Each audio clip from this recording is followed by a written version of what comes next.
size, and at the end of the day, we just pulled up on a rock bank, and we fortunately got lucky enough. Throwing a Team Supreme 50-50 spinnerbait, Jesse landed, I'd say, about a 5-pounder, and then I caught one pushing 4 with a rattle trap. And I mean, that's just one of the things where you just got to pound it out. Pound it out. I mean, we had all that pressure building up on us all day. Finally fell over those 2 big fish, and that put us in 2nd place. In a big tournament like that, only 8 pounds. I mean, you wouldn't think 2nd place, but when you're opening up like that.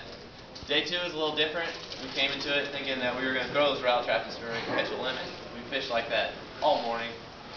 Didn't get a bite, and it came around 12 o'clock, and we went to an area where we knew there was big fish, and I was like, all right, I'm going to try this. I was throwing a Strike King crankbait the year before, and I was like, all right, I'm just going to switch to the bomber, because if you get on bites with that kind of crankbait, you're going to catch some big fish, and you're going to catch them quick.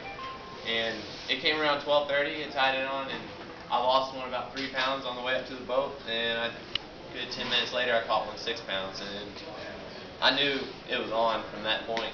And Jesse tied one on. We just went at it that day. I ended up with my limit within like 15 minutes, and then Jesse, he lost some, and he caught one. And the next day, like, we went from not having much confidence from day 1 to day 2. We were just like, all right, it's going to happen for us, because I knew if you get on a deep crankbait bite anywhere, you can really stack up some big fish. I mean, a lot of college tournaments we fished are one cranking deep. And day 3 came along, they were all like, you were going to catch them in the afternoon, but I knew, like, from the year prior, like, they'll bite in the morning.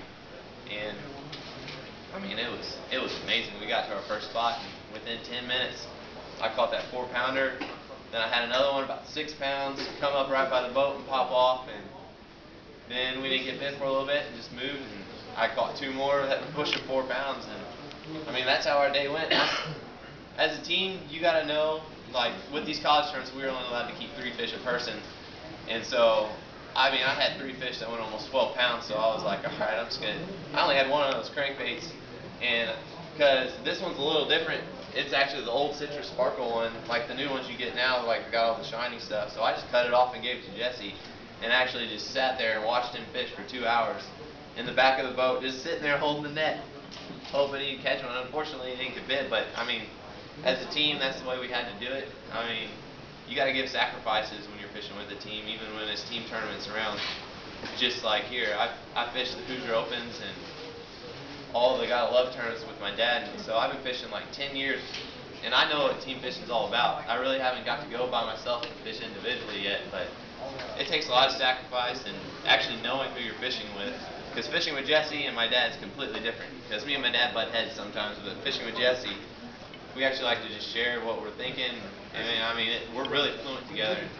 That's what kind of partner you want to find, and we found that in each other. It's really worked out for us well the past 3 years. Yeah, kind of bouncing off of that is, like you said, is constantly sharing what's on your mind.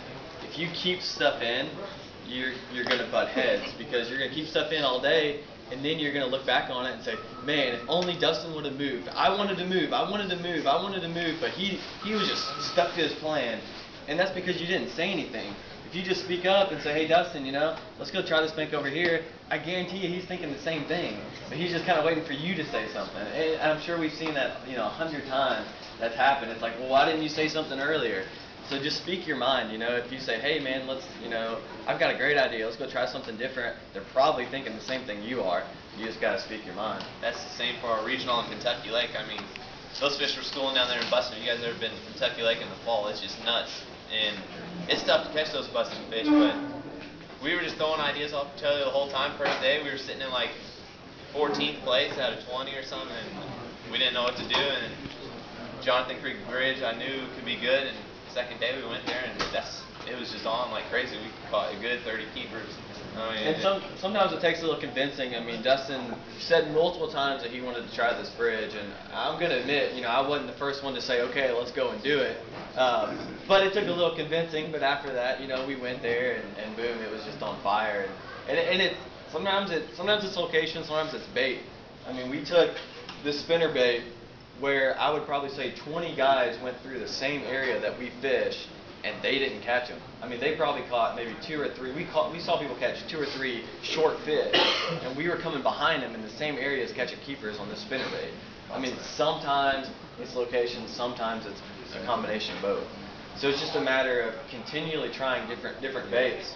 And another bait, this is just kind of a couple baits that Dustin and I have in our repertoire that we like to use when we're out on the water. Crankbait, I mean, it seems like nowadays that's like 50% of the time we're throwing that thing. Spinnerbait as well. But Dustin really likes to throw a Team Supreme jig, rascal jig, something that he has and is throwing the majority of the time. And then I'm usually behind him throwing a football jig. This is a Secret Lures football jig, something that I've kind of found that's a little bit different than what other guys are throwing. And kind of the same way with the Team Supreme, it's like everybody's out there throwing Strike King. Everybody's out there throwing Booyah.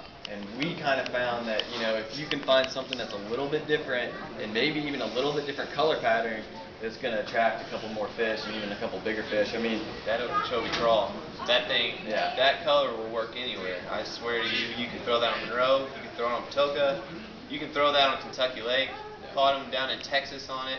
I mean, we came in second in our qualifier throwing jigs. That color, I mean, if you want a bait that you can catch fish with any time of the year, that is a great color. Anywhere you go, anywhere.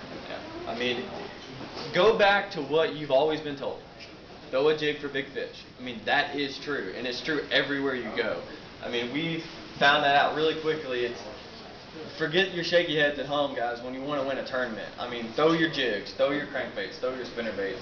That's what it takes. But, I mean, the number one thing for us and the one thing that we want to get out to you guys is teamwork. When you're out there on the water and you're in a team tournament fishing with a partner, talk. Talk about what you're going to do the day before. Talk about what you're going to do right before you get on the water. And then when you're on the water, continue to talk, because that's the only thing you've got with your partner. Don't sit in the boat and be quiet all day, because that doesn't catch fish, I can guarantee you that.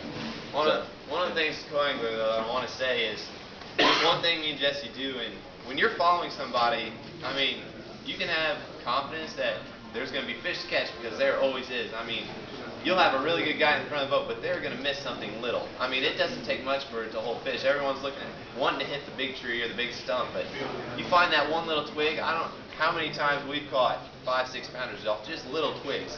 So when you're in the back of the boat, don't think that someone's just tearing up all the cover in front of you. I mean, look for the little things that they miss. Watch every cast that they throw where they don't, because you will catch fish. Yep.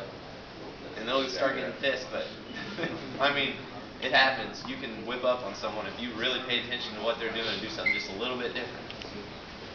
Exactly right. I don't know how much time we have left, but all right. You guys got any questions for us about either college fishing or the team tournaments that you guys fish, or Lake Monroe, or anything, guys?